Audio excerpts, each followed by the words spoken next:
So I'm filming this on July the 7th, and as I speak, Boris Johnson has resigned, maybe. Maybe. We knew it was going to be a messy end, but flippin' heck, I mean, was it always going to be this unhinged? Probably. It is going to take a broom, isn't it? It's going to take a broom to get him out of number 10. So I'm leaving that for now, and here we are talking about some books instead. I hope everyone is as okay as they can be. And if you are, that's great. And if you're not, then who can blame you? Screw 'em all! That's what I usually say. So yes, this is my belated June wrap-up, which includes the first week of July. I read 4 books in June, and then I finished 2 just this week. So we're going to talk about 6 books. And yes, let's get on with it, shall we? So the first book I read, I don't have with me because it was a library book, but I read The Bread the Devil Knead. The Bread the Devil Knead by Lisa Allen-Agostini, is that right? And yes, this was the last book for me to read on the Women's Prize for Fiction shortlist. And, oof! Right, so The Bread the Devil Knead is a book about Alethea, who lives in Trinidad. She's about to turn 40. She is a manager in a clothes shop. She's, very kind of like, seemingly got it all together. But behind the scenes, she is in a very violent and abusive relationship. But in the first chapter of this book, Lisa Allen-Agostini, she does something very clever in that Alethea tells a co-worker of this abuse for the first time. And she immediately gets the question that a lot of, domestic abuse victims get, particularly women, which is, well, why don't you leave? And that question is answered sort of very quickly. And it's kind of, the point is given by Alethea and by the author that, why is that the question? Why is the onus on the woman to leave the relationship? Why is it not on the man to stop the abuse? So yes, I thought that was very clever. And so the rest of the book then is about Alethea slowly coming to terms that this is not a situation that she can sustain. And it's a very emotionally intelligent as well, exploration about this kind of dilemma. And about, people, as more people sort of realise what's happening in this relationship with Alethea, it's that fine line between wanting to help and and trying not to make things worse. This is all compounded by a murder that Alethea witnesses on the street outside the shop. And this is of a murder of a woman who is in a very similar position to her. And it's like, well, this could very well be me down the line. So yeah, it's an incredibly gripping novel. It's there's a few things that I really liked about it. First off, it's written in dialect, which obviously gives a very rich sense of place and character. Speaking of the characters, there's some very enjoyable and likeable characters, and it's very layered and very nuanced. It is a very violent novel. We are very much in the room with her when this violence is happening. And yes, it's very graphic. And not only that, but there are sort of flashbacks, I guess, to her childhood where she has experienced very severe trauma and abuse. And yes, there's very sort of extended bits which describe that in detail, one bit in particular. And I wouldn't say that I'm a squeamish reader or that I'm a kind of like, like, oh, I don't want to read that person usually. But with this novel, for some reason, maybe it was just the state I was in, there were moments where I was skim reading a lot of those bits because it's just sort of like, oh, gosh. Particularly the childhood bits. I was like, okay, yeah, got the general idea, okay. And maybe that's me being a coward. But yeah, that's just something that I just was like, oh, I can't. Also, the ending, I'm not going to give away the ending, but the ending, I was a bit kind of in two minds about the ending because I wanted her to be the person who did the thing, or, whatever that thing is. But in the end, it's sort of, there's a kind of fluke kind of, not Deus Ex Machina, but this, external forces kind of resolve the situation. And I kind of wanted her to do it, as a sort of catharsis. But other than that, I thought it was a very, very strong book. Kieran's videos in my head. It was a very strong book. It's very well written. It definitely deserved to be on the shortlist for the Women's Prize. in a kind of a different timeline, it very well may have won. So yes, I would recommend it, but it is particularly confronting in its violence and abuse stuff. So yeah. So yes, that brings us to the Women's Prize for Fiction winner announcement.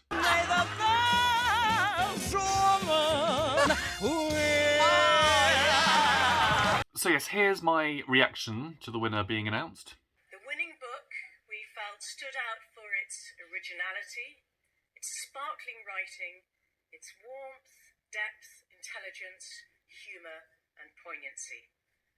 A celebration of the power of books and reading, it tackles big issues of life and death and is a complete joy to read. Yeah.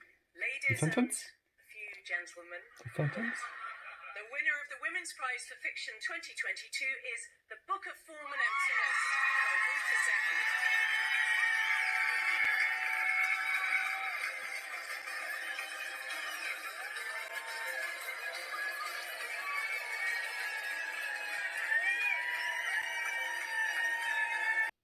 Who was expecting this? I wasn't.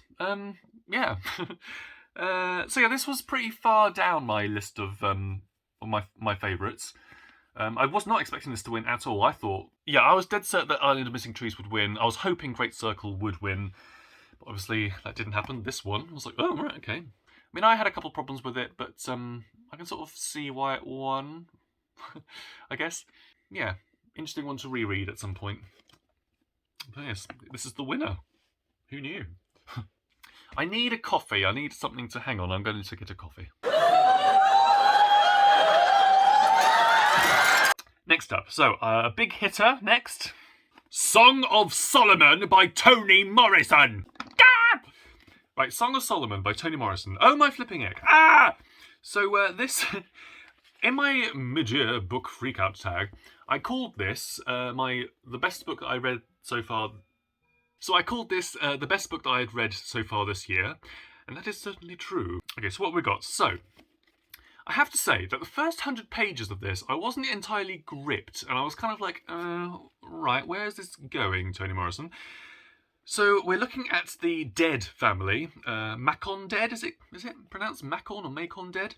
So he is a kind of lower middle class man. He's kind of got a bunch of properties that he gets rent from. And his son, Milkman, we sort of, for the first 100 pages, we kind of follow Milkman's childhood up to kind of adolescence and becoming a young man. We see the sort of dynamics of them in the community, and sort of certain things in the past, doing stuff. And I was just like, okay, this is sort of interesting. Then, around the 80-page mark, maybe, a reveal is revealed. So yes, there is a family secret that is revealed about Milkman's mother. And as soon as that happened, I was like, okay, here we are. Here's the Morrison we know and love. Yeah, because it is particularly kind of like, whoa, right, here we go. And that reveal kind of sets off a chain reaction in Milkman's mind about kind of what he wants for his life. Is he going to be stuck in this town, in this house with his family forever? With this job, helping his father. He wants to kind of emancipate himself and sort of, spread his wings, figuratively. And so, yeah, and the novel kind of goes into very bizarre, unexpected places. I mean, the second half is nothing like what I expected from what the first half was. I was just like, oh, this is where we're going. And I said in my in that mid-year tag, I said that this is kind of, and this might put Morrison fans on edge, this is kind of like a very literary version of The Alchemist. What? What are you talking about? In that it is about a character searching for treasure, both literal treasure and kind of, personal treasure, only to find where the treasure is not where he thought it was, but maybe somewhere closer to home. So I thought that was interesting. It's interesting thinking about Harold Bloom. For gays, good heavens. So Harold Bloom, in his kind of infamous Western canon list, which he was contracted to do and he didn't actually want to do, blah, blah, blah. But one of his kind of more infamous choices was that he picked Toni Morrison, but he picked this book ahead of Beloved. And I've seen an interview with him kind of explaining that, and he said that with this one, she takes Virginia Woolf and William Faulkner, apparently, sort of combines them, and, you know, this is the kind of the peak that he thinks of her writing. Whereas with Beloved, he says that she kind of lets the politics take over, which I don't really agree with. I think this is much more political than Beloved. They're both political, but yeah, I'd say this is much more kind of contentiously political. But yeah, so, I mean, for me, if I was to rank the Morrison novels that I've read so far, Beloved is definitely my favourite. I think Beloved has more of a focus, and it's kind of like, this is what it is about. You know, and there's a real kind of like urgency and anger and, you know, about Beloved. This would be a close second. It does kind of go all over the place. I think possibly why Harold Bloom likes this is that she does kind of take certain things from Western canon-y things. So there are elements of the Odyssey. I mean, there's a character called Circe who has dogs around her. There's bits of Shakespeare in here. There's bits of the Bible. It's there's lots of kind of things sort of melded together to create this story. And with anyone else, it might be a bit chaotic, but Toni Morrison, she's just very good at kind of, you know, weaving this, you know, sort of throwing you off somewhere and then kind of leading you back, and throwing you off somewhere else and leading you back. She's just very, very masterful. It is very, very imaginative and shocking, as Toni Morrison novels seem to be. Now, I just need to read Tar Baby and Jazz, and that will be the first half of Morrison's bibliography under my belt. I would like to sort of get to all of her novels. I am kind of interested in her as a writer. I think she's fascinating. And also, I'd be interested in her non-fiction as well. But for now, I mean, this is a massive. Okay, it is time for an update, a Proust update.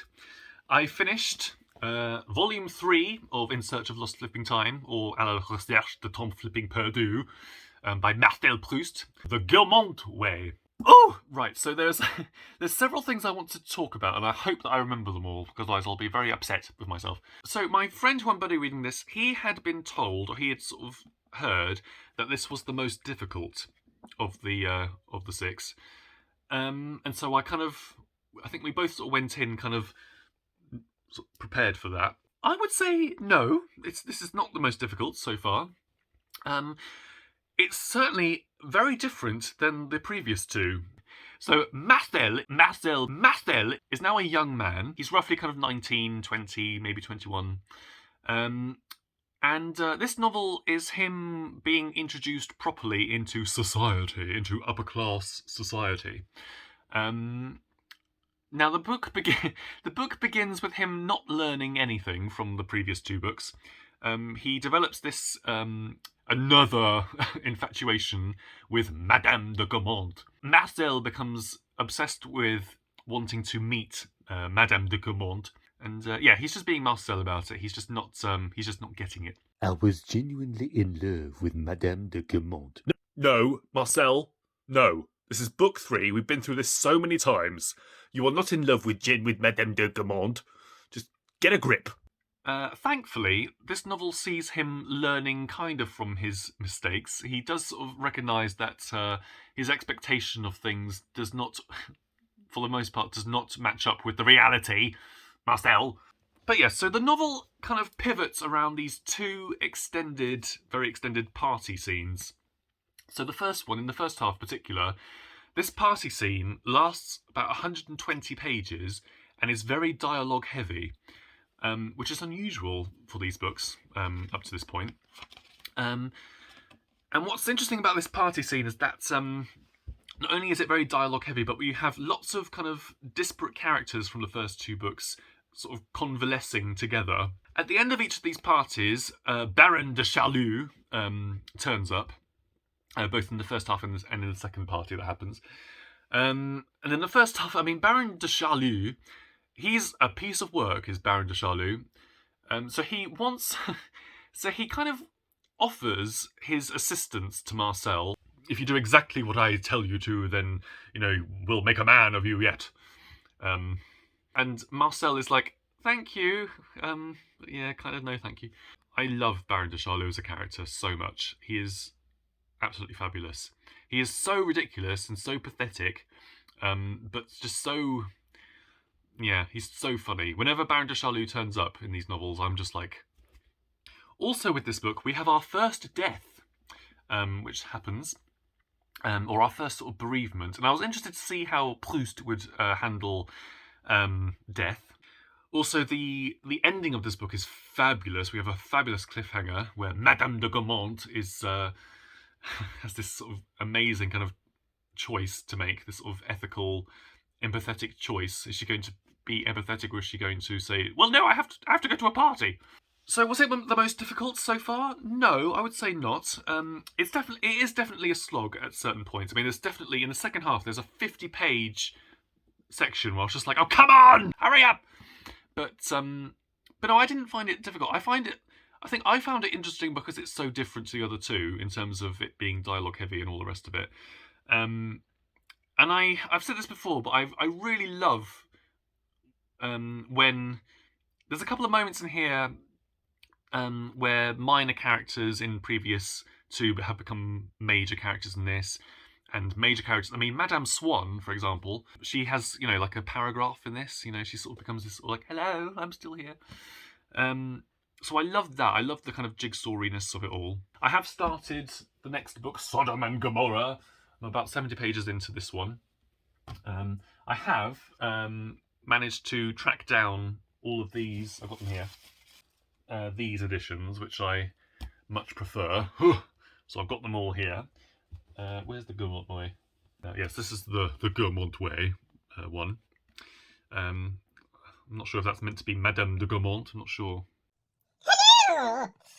Yeah. No, I'm really, really fascinated by it, and we seem to have gotten into a sort of rhythm. So I think this is probably going to take us a couple of months, maybe a month and a half. But I am loving this one. This has got one of the best openings ever. But yes, there we go. The Guermantes way. Okay, next. So this is a library book. It was a bit of a sort of spur of the moment read. So I read Arrow of God by Chinua Achebe. Yes, so this is the second in what is known as the African Trilogy by Achebe. I have read Things Fall Apart, which is somewhere up there. I read Things Fall Apart a few years ago, and I remember that being a real book. Yeah, the ending of that book in particular, I remember that last paragraph is just amazing.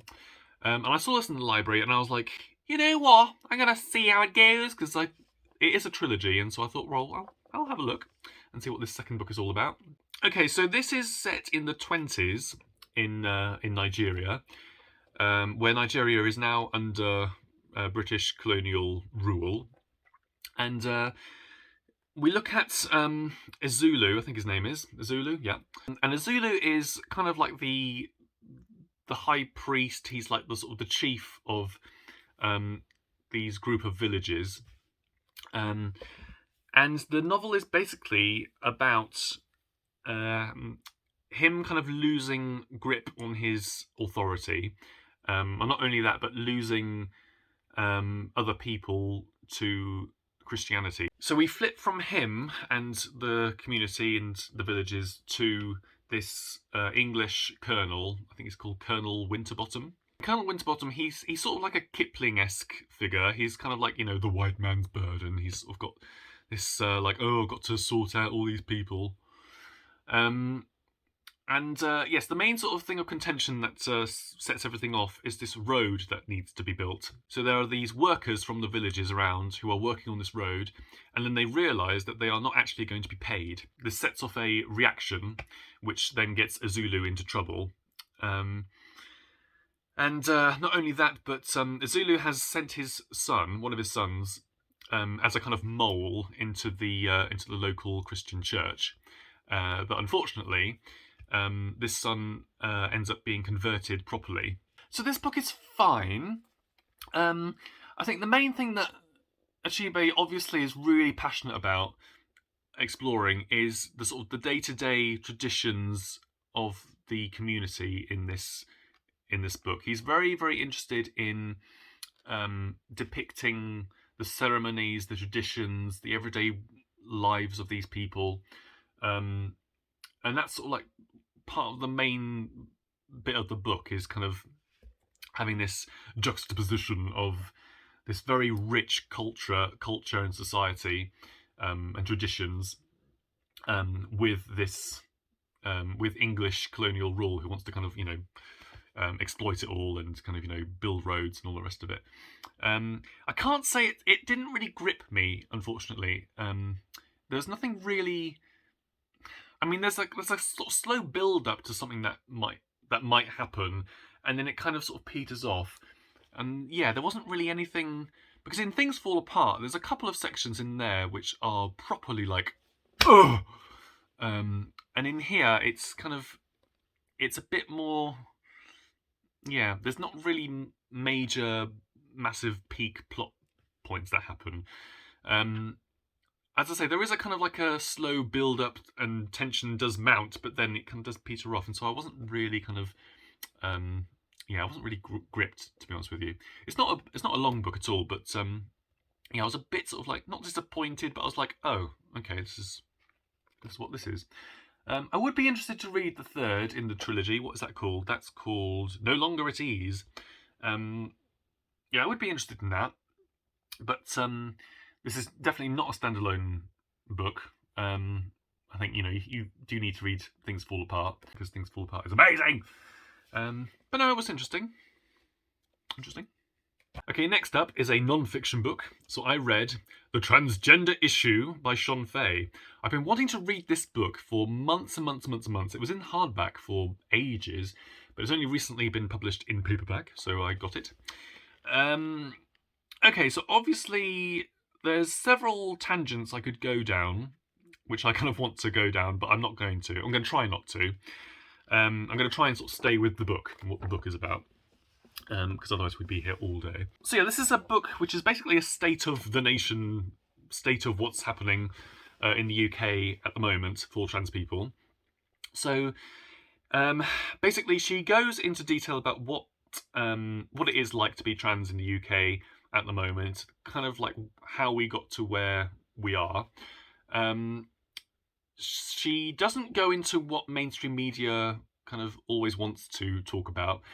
This book is mainly about what trans people actually need, what trans people actually need in terms of healthcare, in terms of mental health services, homeless shelters, refuge centres. And she argues that putting funding into the services that trans people actually need would actually benefit everybody.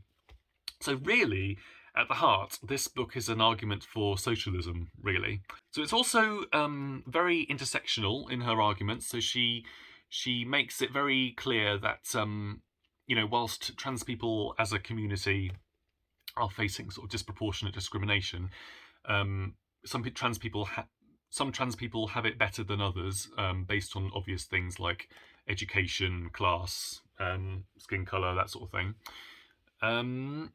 So yes, there's two chapters towards the end which are particularly interesting. One is this thing about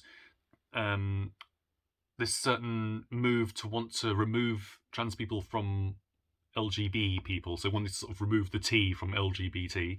And so she goes into the history of why trans and gay people sort of have come together previously. And then the last chapter is about feminism, which was really, really fascinating. So obviously it is a sort of sobering read to hear about what is facing trans people, but there's a couple of depressing things I found reading the book. I mean, I know this is doom antidote, so we'll end with a positive. But it's a couple of depressing things. So one is that the people who would really benefit reading this book are probably, or most certainly, not going to read this book, because if you are someone... It is very easy in the UK, if you do rely on certain mainstream media outlets, it's very easy to get the wrong end of the stick when it comes to what giving trans people basic healthcare and rights and dignity actually means. And once you are in that kind of state of mind, it is then a very slippery slope, into kind of, believing in conspiracy theories and all the rest of it. And so once you're in that space and you want to read a book about this stuff, are you going to read this book, or are you going to read Helen Joyce's book, or whoever that other person is? You're probably going to read those books, aren't you? Yes, confirmation bias is a thing, and I'm certainly guilty of confirmation bias. And it's just a sort of depressing fact of life. So there's that. And then also, this book is like brand new, basically. It was published last year, only recently in paperback. And already, I mean, this is mainly about issues in the UK, but it does touch on the US. And of course, in the US, things have gone from worrying to sort of dangerous to critical for trans people. It's incredibly, I mean, we watch in kind of in horror and dismay at what's happening to America, not just to trans people, but obviously women and, you know, things happening. So it's kind of like, so yeah, already things are critical for people in the US. And we would be on that kind of, on a similar thing in the UK. We have a government who is probably in the next year or so is very much going to use distraction tactics and use the trans community to kind of stir up moral panic and mass hysteria and stuff. And so, yes, that's something that we need to be alert to. But books like this, I mean, this is just, the writing is very clear, very kind of level-headed. It's a very refreshing book because it's just, in mainstream media, it's very rare that you get a trans person talking about themselves and allowed to sort of talk about themselves uninterrupted, both by, you know, the kind of the host of the program, whatever it is, or by an inevitable, you know, gender critical person who, you know, who's sort of there to debate. So what's the positive? Well, the positive is that from what sort of surveys and things suggest, the majority of the British public are accepting of trans people. Like, at the very least, there's kind of like a live and let live type thing going on. Like, we've got so much to worry about. And, you know, trans people, you know, having basic rights and healthcare and dignity having an opposition to that seems to be quite low on the list of priorities for most people. So yes, highly recommended. I thought it was an excellent book. And, yes, do read it if you can. Okay, lastly, a book that has been on my TBR for well over a year. I read The Tenant of Wildfell Hall by Anne Bronte! Bronte sisters! Right, so I have finally read this, and this means that I have now read a book by all three of the sisters. Right, so this is fabulous. So this is an epistolary novel. So we have, as a narrator, we have Gilbert as a narrator. So yeah, so at the beginning of the book, a new tenant of Wildfell Hall, Helen George, arrives on the scene. And Helen George is a widow with a young son. And she kind of gets the community sort of talking a bit because she's very reclusive. She doesn't really like to sort of mingle out with all the other people. And of course, what happens when, you know, a single mother, you know, starts to be sort of reclusive and kind of like a bit weird? Well, gossip starts to happen. And so very quickly, there are rumours abound about Helen George, about her character and stuff. But Gilbert, who starts to sort of get a little bit of a thing for her, he starts to sort of try to defend her because he's like, no, she's not like that. She's not a sort of woman of ill repute. That is until he overhears and witnesses Helen with someone, and he's like immediately like, oh, it's true, she is a woman of ill repute. And when Helen kind of realizes that he thinks this, she's like, no, I am not a woman of ill repute. Here is my diary from the last 6 years. Read this diary and weep. And so he does. So he reads this diary of her past. So what has happened? So Helen has escaped a very abusive relationship to this very narcissistic man called Arthur. And when I say abusive, this is not particularly a violent relationship, but this is abuse on a emotional, mental, kind of gaslighty level.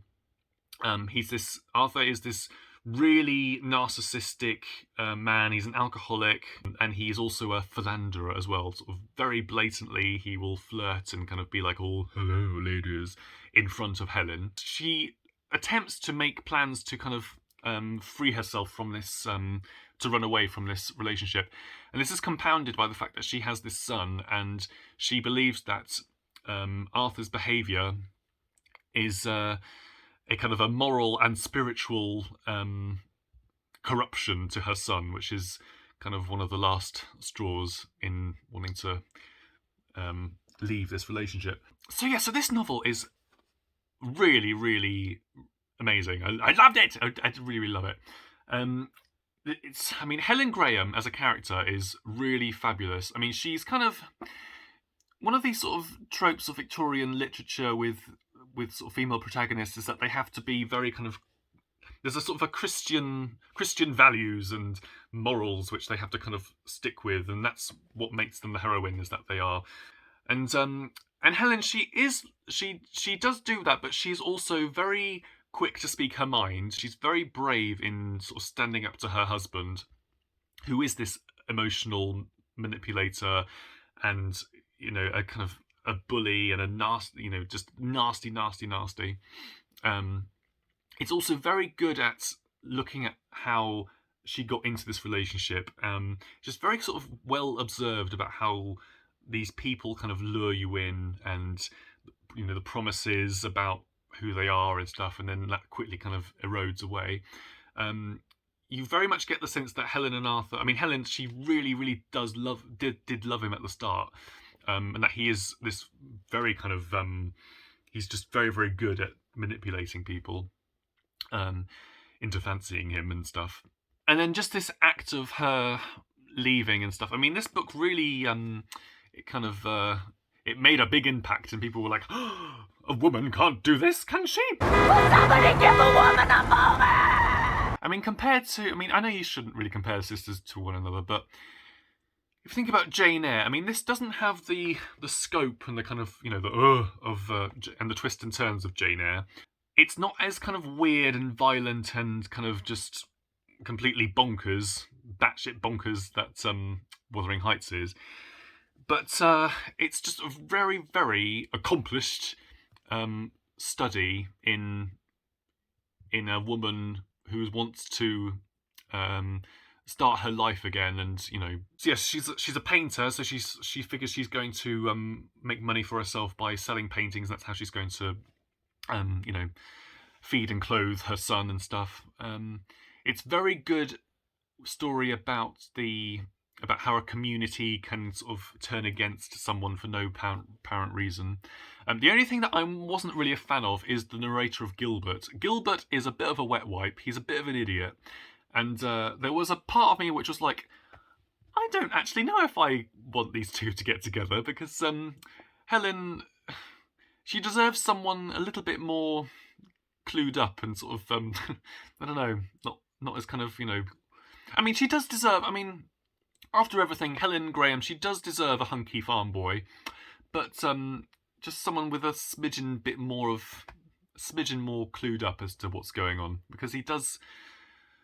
Yeah, he is a bit of an idiot, Gilbert, and I was just like, oh, come on, Gilbert. Also, I haven't really looked much into this, but apparently Charlotte Bronte, after Anne died very, very young, I think she was 27, I think, Charlotte Bronte, she stopped the republication of this novel, which subsequently made Anne Bronte arguably lesser known than the other two.